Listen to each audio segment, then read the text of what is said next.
It's time for the Power Lunch Live Show.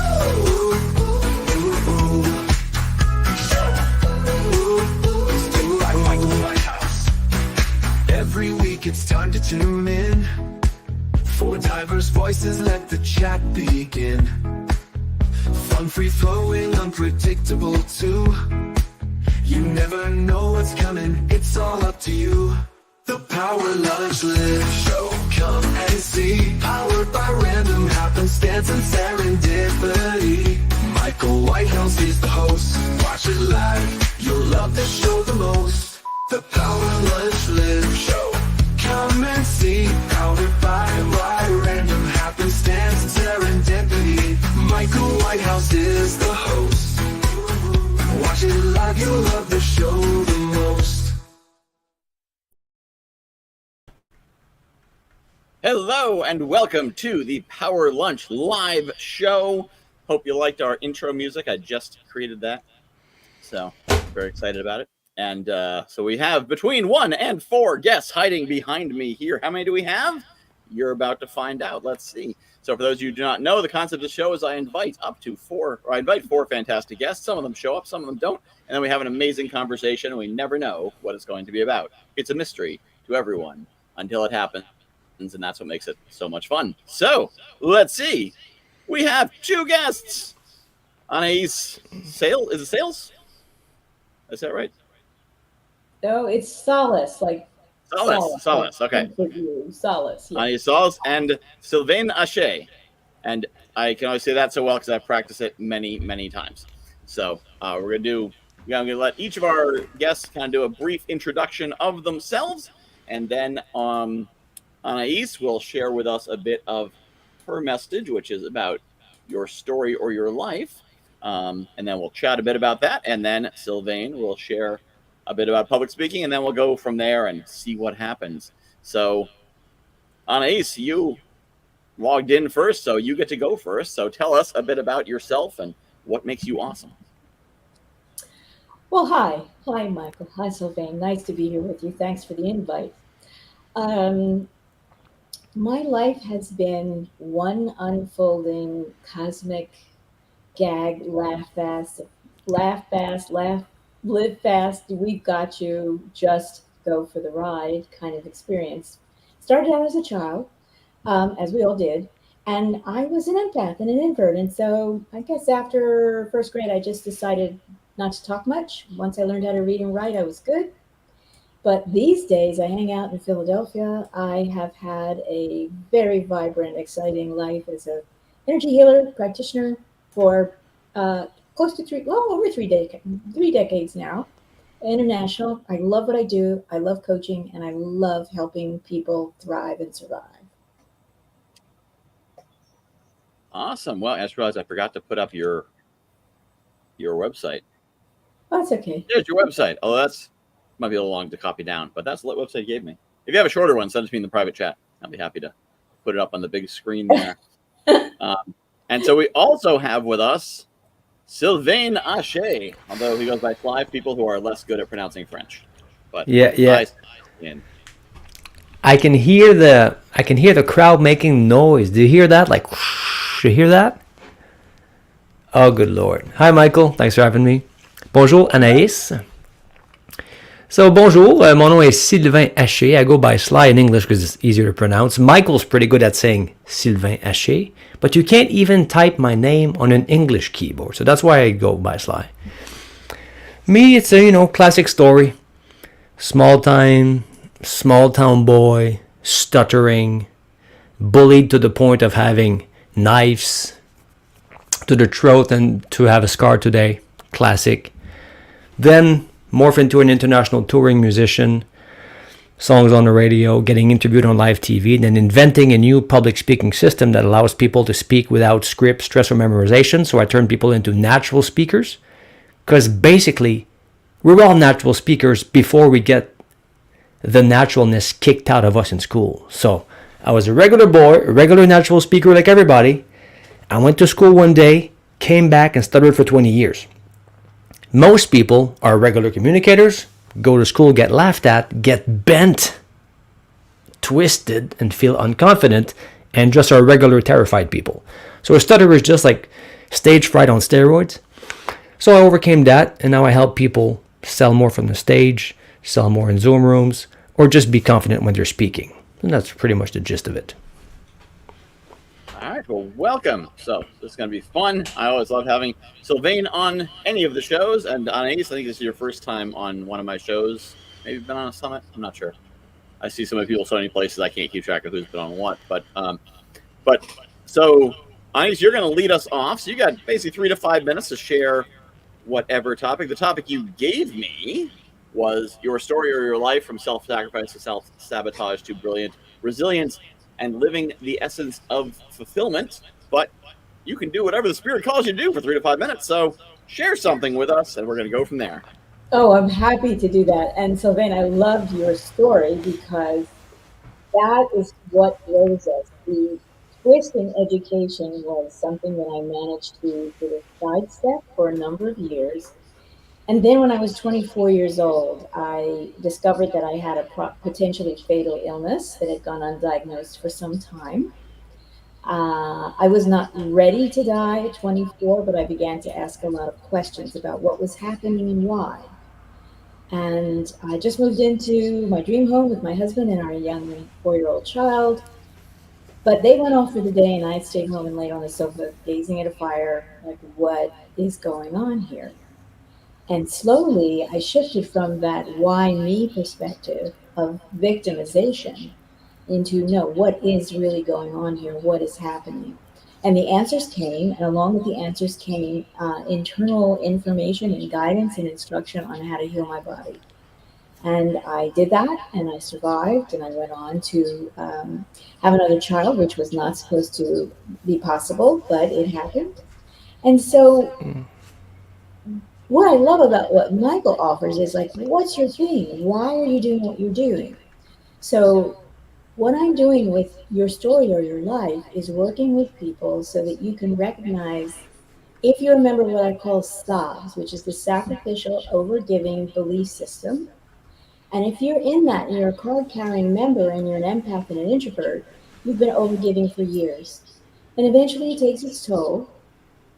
And you start to kind of lose your flow, your feeling, your focus, and your form. So the work that I do is to transition from the space where the mind is debating and stopping you and keeping you jumbled up in chewing gum, mostly from education, so that you can really trust what your heart discerns, and so that your body and your purpose become one unified energy field and one united flow. So I'm interested in helping men and women achieve lasting transformation through self-awareness, self-reflection, and self-expression as self-empowerment that trusts life, trusts source, and you trust yourself. So that's what I do. I've been doing this for a long time, and I'm also a master level energy healer.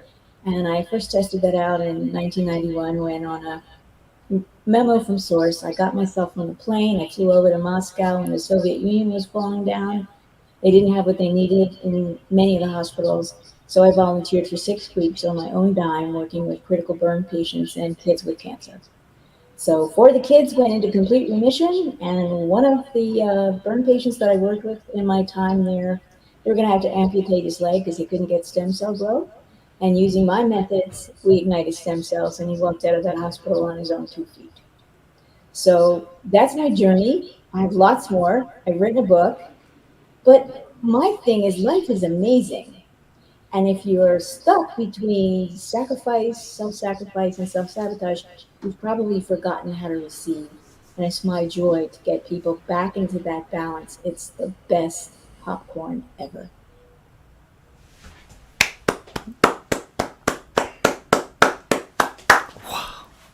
Amazing. The line, the best popcorn ever, is the first time I hear it in that context. I love it so much, Anaiis. We'll talk after this. I got someone who might be open or interested in healing services.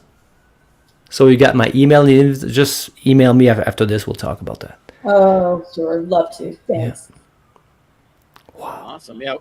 One of the things I sort of started as a joke when I said, the show was created by Serendipity and Random Happenstance.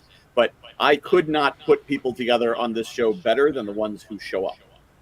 And so one of our guests emailed me and said, "Oh, something came up, and I got a friend who really needs me, and is it okay? Like, I can be on the show if you need me to, but like, I really need to take care of my friend." And I'm like, if you're called elsewhere, that's okay. That's how it's meant to be. I've never had a show with 0 guests. I've had between 1 and 4 every time, and it's always the people who should be on the show together. And listening to both of you, Anaiis, you're talking about how to, or listening to Anaiis, and I know Sylvain, you're talking about kind of how to shield yourself, find your inner wisdom, inner voice, and then Sylvain teaches people how to take what's inside and re-release it to outside. And both those are about removing the natural blocks that allow us to go from the source to the voice to the world. And that's so incredibly powerful. And to remind you or tell you for the first time, this is an open conversation, so don't wait for me to call on you. If you have something to say, just say it. Jump in, there's only 3 of us. It's not too much, not too rowdy. Well, I'm interested in how we're finding our perceptions changes, because at least in the United States, we are in such dynamic times, and it feels like all of the energy is about how are you going to choose to perceive what you believe you're experiencing, seeing, and feeling. How are you going to align that with who you are? How are you going to take that information and then move in the world in a powerful, impactful, unconditionally loving way, no matter what you do, no matter what you do? And is that something that's sort of washing over, I think a lot of people, it's washing over us, and it's a tremendously exciting process. So I just wondered how you guys might feel about that, if you're observing that, or what your sense of that might be. Well, I'm just, let's take this and match it with what happened at 24 when you got internal guidance all of a sudden and you followed it. Mm-hmm. So, have you heard about the book The Untethered Soul? No. So this guy, I forget his name, very famous author, decided on an experiment, said, I'm going to start following my guidance no matter what. So Anaiis is on the couch at 24. She starts to get guidance to do something and heals her body. This guy started following it. It led into a bestseller, some sort of a world tour. He has a whole community, maybe not an ashram, but there you go. Unfeathered Soul, Michael Singer. So I'm in a mastermind, and I spoke with his community leader. It's a huge thing. He has other books too, and the premise is following that guidance. You did it. Now I kind of live my life like that too. Sometimes not 100%, sometimes maybe 80, 90%. But just yesterday, I can't make this up, Anaiis. Yesterday, I'm doing my regular morning meditation. With my eyes closed, I see a symbol that I recognize. I've never seen that. It never happened to me before, that symbol. I see that symbol. I recognize this as the Optimist Club symbol. It's like a 1 with a circle and a stop sign. And I look at that. I'm thinking, why am I, it's really, I'm not squinting. It's right there. Yeah, I just can't miss it. I was like, okay. So I don't know what's that about. So I just Google Optimist Club in my region thing. Turns out they have the National Championship of Public Speaking that day, which was yesterday. The National Championships. Okay, so it's a Zoom thing. So I log into the Zoom thing to be there at that night at 7. From 6 to 10, I'm in an event. I'm doing something. I go out of the event 6:59. I show up there at 7, just because I had seen the symbol. Yeah. I just show up there. I was like, hello. So I'm just waiting, and I'm in the Zoom thing. And then they start saying, oh, well, one of the judge didn't show up. So we need a judge for the competition of the national competition of the Optimist Club thing. So they're like, do we have a judge? Do we have a doctor in the room? I said, do you have a? And I go I don't know. I mean, I'm not part of the organization. I don't know your rules, but I mean, I teach public speaking to international keynote speakers. I've got TV hosts as clients. I mean, I do this for a living. So they're like, okay. And plus, I speak French because they had French and English people there. So they bumped me into the judges' room where they're briefing the judges, and then they sent me the grid, the evaluation grid. You know, they got like 5 columns of evaluation grid, you know, like the content and the posture, whatever they're evaluating. I'm like, okay, I'm just getting this up. And as we're ready to go, I was going, but then the judge that didn't show up, which probably trained for this, I don't know what they're organizing, the guy shows up. So, okay, thank you. So I just leave. And then I watch 1 or 2 of the kids, and then I say, all right, this is great. Brilliant kids, amazing stuff. And then I just leave. But now the organizer, like whatever, the national organizer of the very nice lady, now we're keeping in touch for the next contests. This is as a way for me to just give back. I mean, I don't even know what that is. Probably like a, you know, in French we say bénévolat. Michael, how do we say bénévolat in English? Like work for free just to help? How do you call that? Just giving back. They're pro bono or just like charity work, you know. Yeah. So I'm thinking I probably won't help these kids by being a judge, but I now know that it's a thing. If I get the chance to, I'll probably help these kids deliver better messages so that the judge actually, you know, might be a thing, but I don't know where that will lead to. But is it just funny that at 8 a.m. I see the symbol, and at 7 at night the judge doesn't show up? It was going. Yeah. Crazy. Yeah. So if you're listening to this and you have intuition, hunches, gut feelings, especially persistent ones, because the more you follow your guidance, the more it's snappy and the faster it goes and the more you trust in it. But if you're not sure, start maybe dipping a toe in it without risking if you can. Just try to go and see where it leads, because you can never tell. It's almost as if like we are our own computers, but then there's the internet. There's the internet. There you go. So sometimes the internet sends a message to your computer. So if your Wi-Fi is open, it's like, oh, okay, let's see where that goes. But you can never kind of know. So you go there with an open attitude or of service, and you see where it leads. It's a beautiful thing. So I just want to share that with you, Anaiis, because you said it. Go ahead, Michael. It's perfect. That's a perfect example of just letting it happen. And Michael Singer, who you mentioned, his first book is The Surrender Experiment, and actually his story is even more impressive than what you shared, because doing what he committed to surrendering to the universe. Wherever the universe leads him, he'd go. He built a $5 billion company by accident. The universe said, you should buy a computer. And he said, okay. And they started programming. It's like, oh, programming is kind of like meditating. I like it. I'm going to do some programming. Wonder if someone will pay me. Somebody found out a computer when he went to buy his computer, buy something. And someone said, oh, you know how to program this thing? Could I pay you to make some software? And he ended up making one of the main softwares for doctors' offices, and was acquired by WebMD for $5 billion. With a B. With a B, yeah. And he used all that money to support the Temple of the Universe, which is in northern Florida. Yeah, there. So I've driven to Florida 3 times. Oh man, I spoke with his community manager. Amazing dude.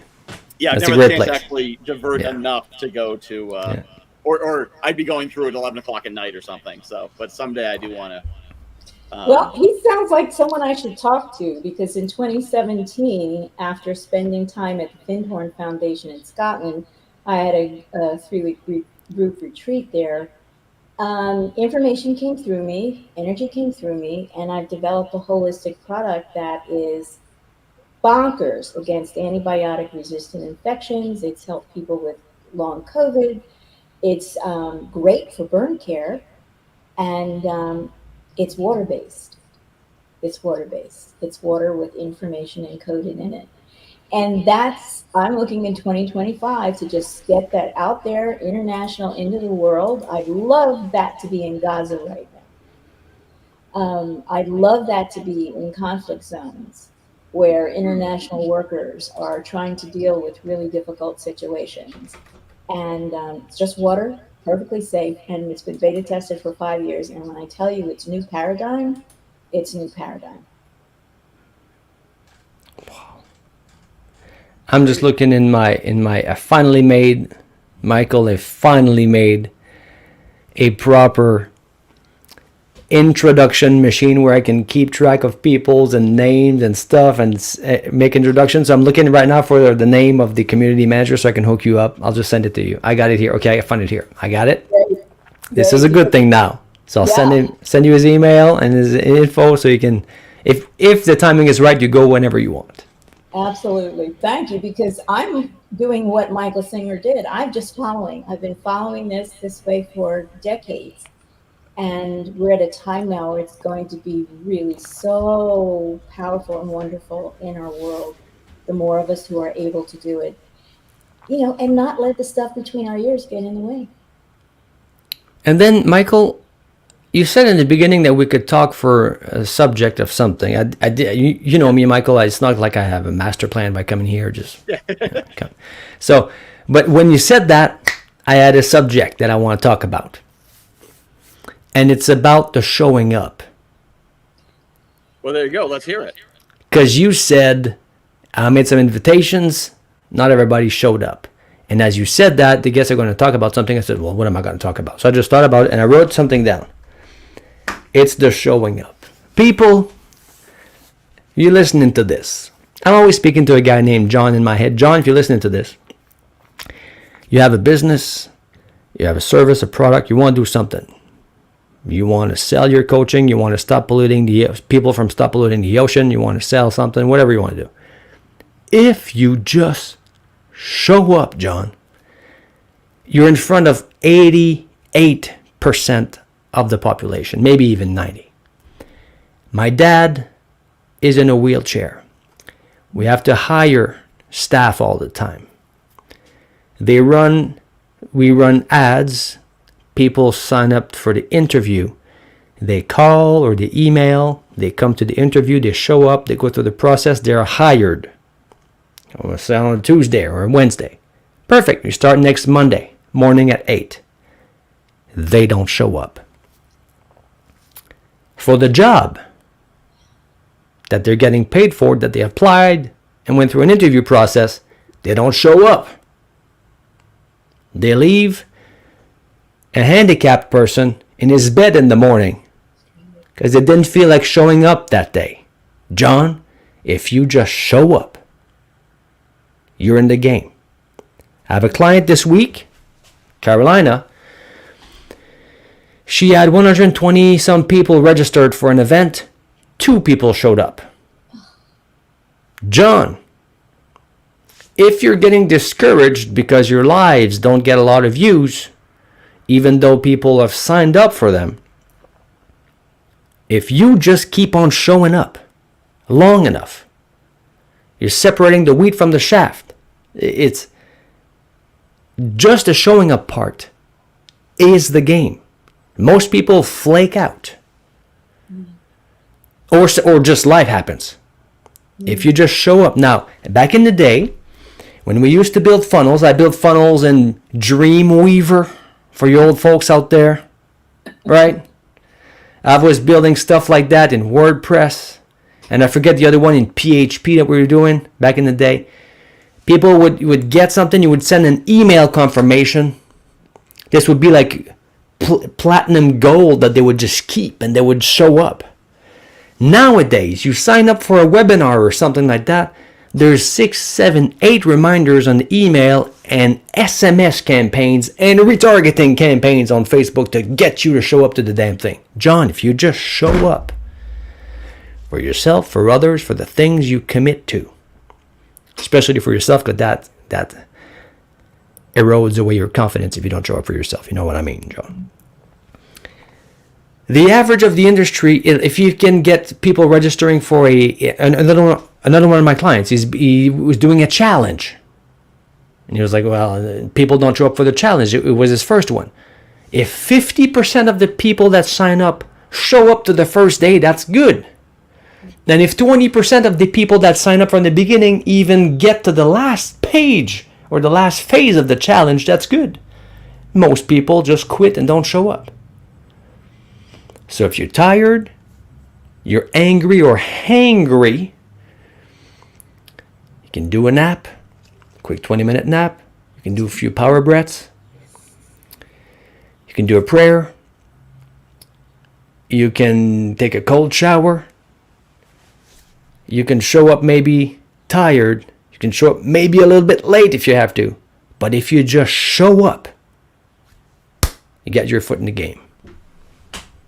Oh, I love that. It's so true. It's just so true. And I don't know why it's so difficult, except I think all of the technology, I am pedaling backwards into less and less tech. I'm doing personal phone calls rather than going through the Zoom experience. Can I just call you on your phone? Can we just have a chat like the good old days? And there's no need for text messaging. There's no need for SMS. It's just two human beings connecting and communicating about something that matters to them. And so I love your emphasis on this, Sly, because how do we hold on to what's precious and yet invisible? I always say to people all the time, you don't understand energy. If you can't see oxygen, can you live without it? You can't see energy. Most people can't see energy, but you really can't live without it. And when you show up, what are you bringing? Doesn't matter where you go, there you are. I think also there's so many things now. It used to be you sign up for an event, that was the event. And now there's I was talking to someone the other day, they were talking about speaking events, and oh yeah, I was on someone's podcast. They're asking about like, what's your advice for summits? And I said, only go on the ones that fit. Because if you don't like it because they're charging you, or you don't like the organization, or you don't like the theme or whatever, don't do it. Because you could literally go to a summit every single day all year long and miss 3 others every day. Yeah. There's so many of them, and it's just constant. And so like one thing that's powerful is to shift it from I'll sign up and try, which, the way I run summits are primarily a list building platform, and then secondarily an event. Now, if you know my events, you know they're an event you want to go to because they're awesome. But if you just sign up for my email list and don't show up, that's cool too. I got your email address. I'll get you eventually because I'll start communicating with you. But that's the model. But on the other hand, I have it here. So part of it is shifting it from the I'll sign up for something and see what happens to it's an event. So like my friend Penelope Jane Smith, she's running Financial Freedom 101, which actually just started 34 minutes ago. She sent out this box, and in this box is a whole bunch of stuff. And when you get this in the mail, it's not an email. It's not a. Yeah. It's a thing. It's physical. And you say, oh, I thought that was. Oh, this is real. Like, it's in my hand. Yeah. I better be there. It's not just some virtual event. And so that really kind of pins people down to like, this is real. And so that's part of it, is how do you get people out of that space of, it's virtual.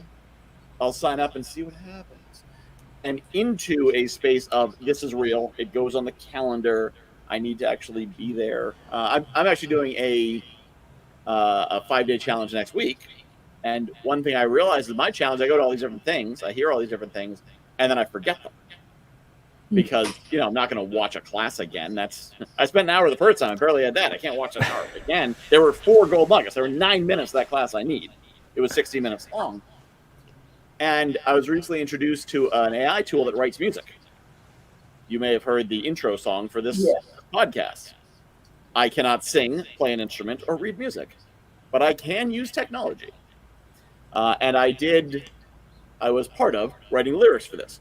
So I realized I could take, instead of fighting that, like people aren't going to show up. Oh no, what do we do? All right, they're not going to show up. What do we do? So I'm creating an album of catchy music, so whether they show up or not, they can just download the album. And now they've got a series of 6 or 7 catchy songs that my name appears in every one of them, because I make sure that it's in there. And now they're going to be like, "Ooh, these songs are catchy. I'm just going to listen to them in a playlist." And every song is going to open with Michael Whitehouse, the guy knows a guy. Use this at JP Connect. But But it's about so some of it is, you know, trying to reverse that trend. How can we get people to show up, engage more, whatever? Okay, how do we get the rivers to flow backwards? Or now that people are overcommitted and don't have time and don't have attention and don't know what to do, how do we engage with them where they are, where they're at, so we can get their attention, so maybe they do show up. So they're like, you know, I've been listening to your album for the last month. I'm coming to your event now. I feel like there's more than just these 4-minute songs. What else you got? What's the name of the tool? What's the AI tool? It's called Suno. Suno. I like the tune, Michael. Yeah, and it's and the thing with AI is interesting. So I think a lot of people assume like AI is you put in a prompt, you didn't do anything. AI did all the work. AI is very much there's a lot of work in it, and mostly what it is trying over and over again. I mean, like nope, because you can't tweak. It produces something like, oh, it's close but not quite. Toss it, try again. You can't say that was good. Make something like it. Won't do that. Well, you know, that's because of a lot of things. AA can do a lot of things, but one of the things is it can't feel, and it's limited in terms of how it can respond, which you've just described. Now, one of the other interesting things was I got wind of something, and I looked up a study that just came out last week roughly last week, Yale University, about the amount of power and electricity and fossil fuel that every request to ChatGPT makes. So AI is about to heat up this planet as if we're already not hot enough. So I would say, I think it's really lovely to be responsible, because every technology that's been introduced to this planet, in the beginning, it seemed like so great, such a convenience, such a wonderful thing. And then comes the slippery slope dance, where we're seduced into believing that we can't live without it, that it's absolutely necessary.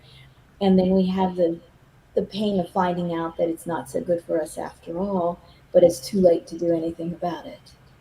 So being the female here today, the female who recovered from a terminal, like potentially terminal illness, I think we have to really wake up and bring the discernment that we have and combine it with that kind of creativity and that kind of power, but not allowing ourselves to be driven around in cars that are not designed for drivers or for human beings. Anaiis just dropping the money shots. I mean, the first one was the popcorn has never tasted that good. Now I never heard the slippery slope dance. Come on, girl. I never heard of that before. The slippery slope dance. Speaking of slippery slopes, Anaiis, you might not know this. I have songs on the radio. I'm an international touring musician. I play drums, guitars, and bass, and I sing and I do shows. So the song that Michael made, I could probably play all the instruments on it and sing it myself. Here, maybe not. Give me a day, okay? I'll just record the whole thing, play all the instruments and stuff. Now, AI is not only destroying music, it's destroying everything in the music industry. But now, so what happened to the music industry in the 80s? If you were a drummer, I'm born in 1978. Mm-hmm. When I was a kid, I would climb on a chair and I would go like this on top of the refrigerator to look through the grill cloth of the small radio player, AM radio device. I wanted to see the mini musicians inside the radio because I wanted to play with them. Because even at that age, I knew that if I heard music, there had to be someone playing it. So my goal and dream was to become a musician, to play on the radio. Check, did that. Then in the 80s, they came out with a thing called a drum machine and MIDI. Okay? So the drum machine replaced the drummer. If you're a drummer in 1984, on Friday you got a job, on Monday, well, you won't be needing any more. Okay? The drum machine here is never late and doesn't have a drinking problem. So you're out. Okay? So it just does that for 3 minutes. That's the song. So the drummer's out. Yeah. So now the drummer was out, and then they replaced the MIDI piano, and then the MIDI strings, and one by one. So, we can have an orchestra come here, record the orchestra with $2,000 mics, $5,000 mics, $20,000 mics, $1 million room, and experienced technicians and conductors and people with lifelong dedication. Or we could just have a MIDI sample of an orchestra. That's good enough. Put some reverb on that thing. You're good to go. Good enough. One after the other. So this took away the jobs of the musician itself, and then internet just ramshackled the whole internet, the whole music industry, like how we're playing it on headphones and stuff. Okay, so that thing. But what happened to the music industry now with AI is simply happening to every other industry. Yes. Writers, Yes. people that draw for a living, good Lord. Yes. It's just happening to every other industry. Lawyers, Yes. Doctors, accountants. It's just any middleman position. gone. It's just happening to every. So while people were like, musicians, stop complaining, the musicians were freaking out. Now it's just happening to everybody else. So I've seen it happen. It's insane. The amount of talent that will go unused is insane. So the creativity is there, but you gotta channel it somewhere else. Yes. Don't turn it inside because it's bad. And that my counterpoint to that. So I didn't respond quickly because I was looking up some data. Looking at ChatGPT 4 queries, they use 0.005 kilowatt hours per query, which means to match the amount a typical house uses would be 5,872 queries a day. I can't type fast enough. You do Think enough about queries that among 8 billion people, Michael. Right, But when you compare it to other energy applications, it's not actually major. So what they're doing is they're looking at AI together does all this. Well, yeah, there's 8 billion people on the earth, but if you do that to meat production, to transportation, television, Google searches, Facebook, live streaming. In fact, this probably uses more electricity than AI does. So AI is a computer application that consumes energy, but it's not like Bitcoin mining, which is a ridiculous consumption for absolutely nothing. It is literally creating fake value out of energy. And that is a very wasteful use of energy. But AI, so here's the thing that I'm seeing is, Sylvain has a very good point that, the person whose job was to just play drums no longer exists. There's always going to be a need for real music. People are going to want to go to a production, a symphony, but it's going to be narrower. But 400 years ago, when these classics were written, the original classics, it was very narrow anyway, because most people couldn't afford to go. So there'll always be that niche that wants that. But what this technology is doing is democratizing. So I could not afford to, on my show I do for fun that I make no money from, hire someone to commission a theme song. That would have cost, it wouldn't, I don't even know what it would cost. I'd never bothered to look at it because the budget was zero. So it couldn't happen. Plus tax. Zero plus tax. Zero plus tax, yeah. Plus tax. But I think back when I owned my first store in 2002, I didn't know how to do bookkeeping. And the store's total revenue, not profits, revenue was $50,000 a year, which is nothing. Like, a person could barely live on that. So we certainly couldn't afford to hire a bookkeeper. But I could get QuickBooks. So I didn't need a bookkeeper. I had a computer, so the business was possible. 50 years ago, you needed at least 2 employees to run a business. You needed at least a secretary and probably a bookkeeper or some sort of administrative person, which means the kind of businesses that a lot of us run couldn't function. The baseline cost, baseline expense is impossible without that. And so technology, it's creative destruction. And if you're on the wrong end of creative destruction, it sucks. But at the same time, I'm finding a lot of people who are creative about it. They're doing well. They're finding those opportunities. The artists who are making money, they're doing a YouTube channel where they record themselves painting. So Sure. they make a little money painting, they make a lot of money on YouTube, and then they make more money painting because now their fans want to buy the painting, they just watch them paint. So Sure. the Have you value. ever seen the film The Fifth Element? Yeah. Yeah, that's a very profound film. I recommend that film to everybody because if you don't understand what's going on with us right now, you need to see them film The Fifth Element because Gary Oldman, who plays a really, really bad guy in that film, says at one point, "We make shit and we break it so we can make more shit so we can break it." He's described capitalism in like 2 sentences. And so, of course, these cycles are going to repeat and they get bigger and larger and they consume more of the planet. And it's okay. I mean, I'm very comfortable with the fact that humanity is about to blink out. I'm very comfortable with this. And I don't really have an issue with that. But I do believe in free will and consciousness and self awareness and choice that comes from consciousness and self awareness. And we don't really know yet the full gravity of what it is that we choose because not all of us are fully awake. So, whenever I bring these things up, it's the questions that we ask, which is how I was able to heal myself. I asked questions, Mm-hmm. got answers, got information, and then I chose to listen. And that radically changed my life, which allows me to be someone who can generate stem cells without any technology at all. So we're at the brink where we're going to have some really big choices. Mm-hmm. I vote for humanity.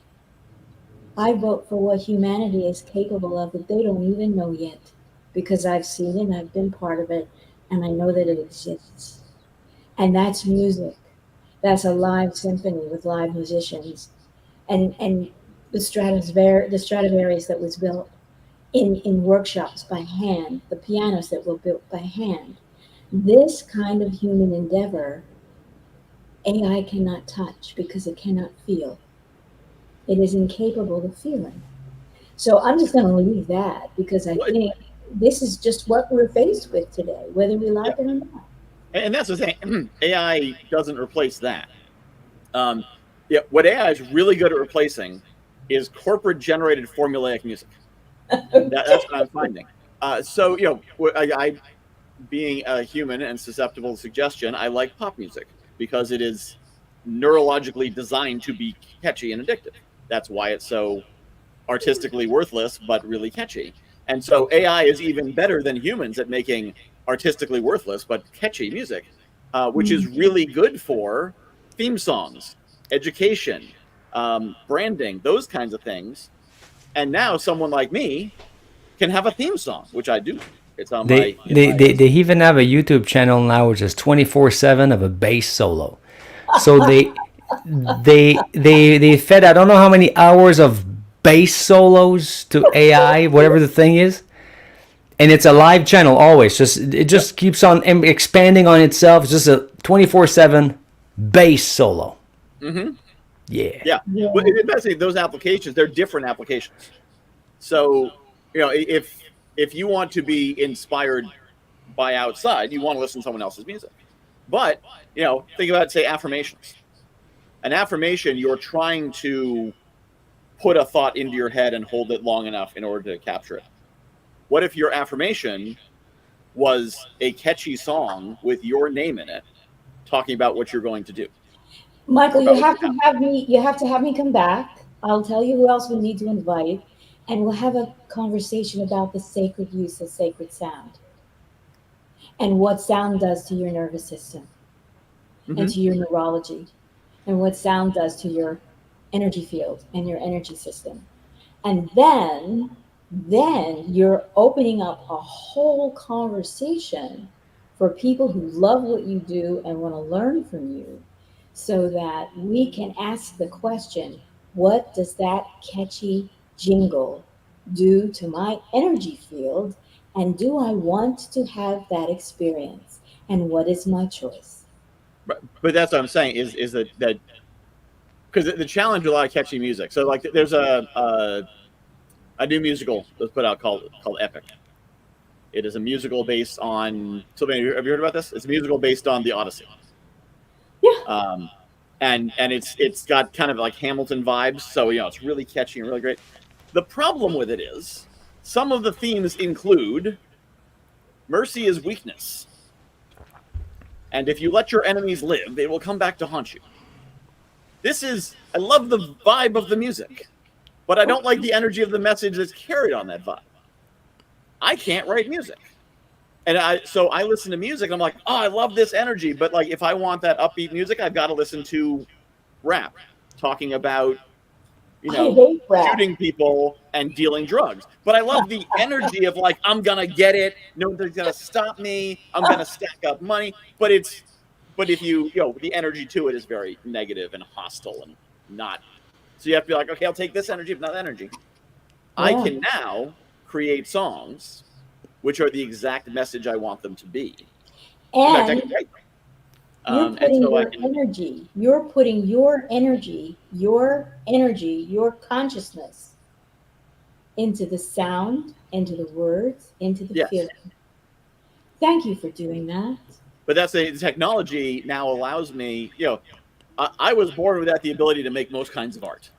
Some people say, well, you could. Yeah, but Michael, you're forgetting something important. I mean, how does Katy Perry sell albums? I mean, she sells it with the picture on the cover. So, Michael, you gotta do photo shoots with, you gotta do like this. You gotta give yourself a photo shoot if you want to sell some records. Come on, man. It's actually getting into a really interesting question of like, what is the quintessence of creation? My daughter's getting into baking, and she was baking from scratch, and it was mixed results. And then I bought her cake mix. She baked recipe. Cake mix, and it came out great. But it wasn't just a recipe; it was a mix.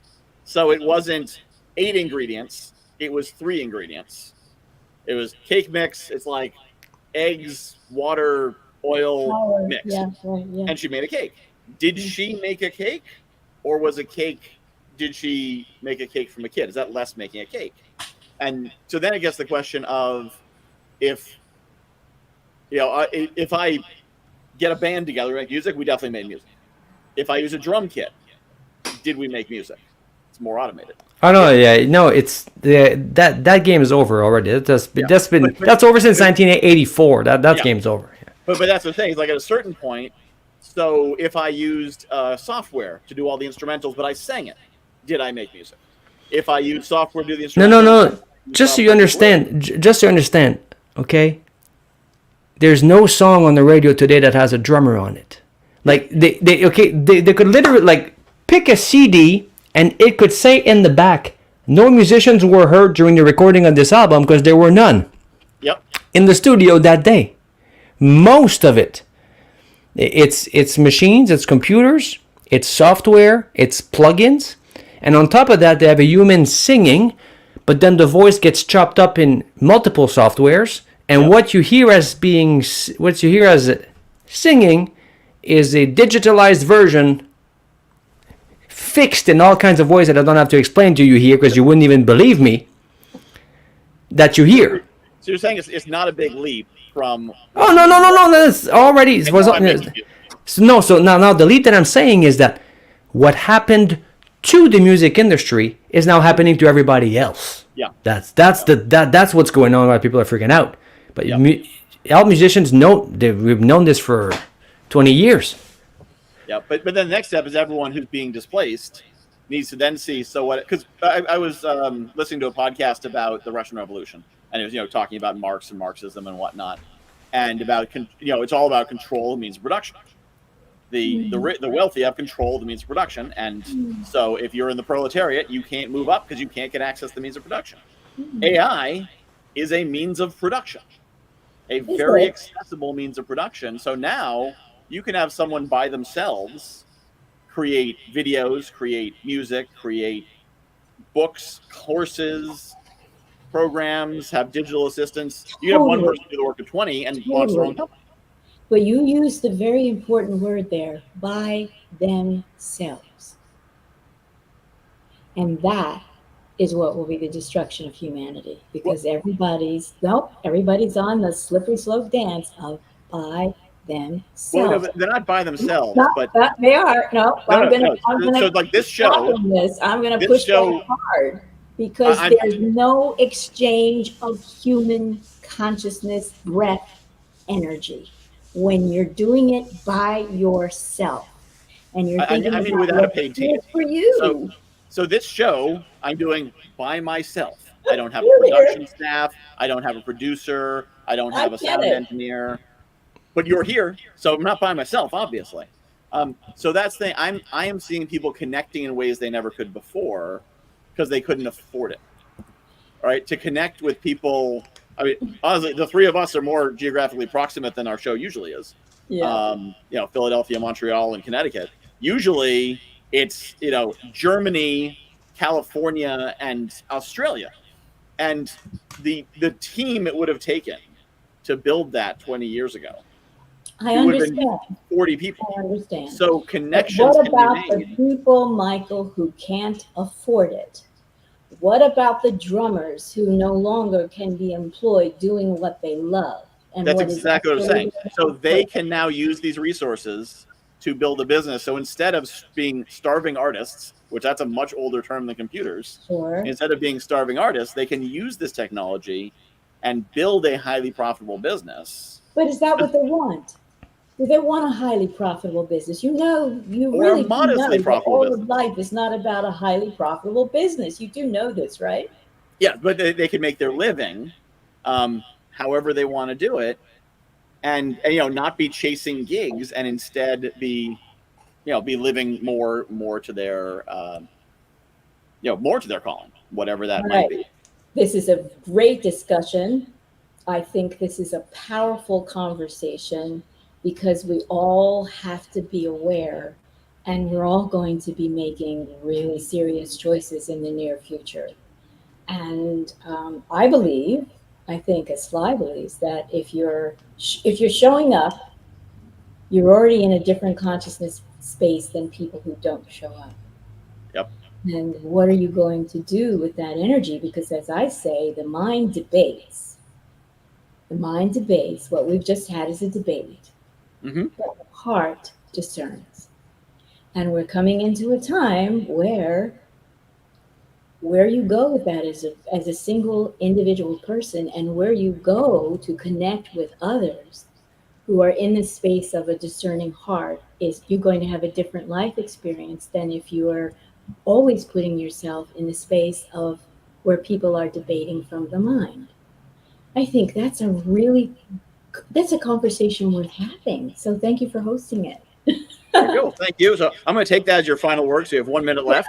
And Sylvain, I'll give you a moment for a final word, and then I must part ways because it is time for the Entrepreneur Village, which I also run. So, Sylvain, final thoughts.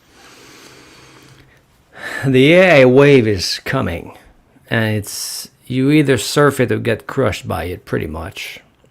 The size of this, you add in robots, you add in automation, you add in so many other things. And I'm paying, I don't know, like $40 a month for ChatGPT. And every day I'm asking myself, what in God's name do people that pay $100,000 a month, $1 million a month, or $10 million a month, what are they using? If I'm getting this for $40 a month, this is insane. So it's a matter of usage. Also know that there's always about a 50-year delay of what's cutting edge technology versus what is trickled down to everybody to be using. So, man, if there was ever a time to stay open to guidance, radars, and connections and opportunity, now's the time. That's it. Absolutely. Well, thank you both. This has been great. Very fascinating conversation. And for anyone watching right now or at any other point, join us at 2 p.m. Eastern in the Entrepreneur Village, which is not broadcast live, but it's live on Zoom almost every Friday, including right now. That's where I'm going right now. GuyWhoKnowsAGuy.com. Nice to meet you, Sly. Thanks. Same here. Thank you for coming, and I will see you in the future, whatever that may hold. Right. Bye.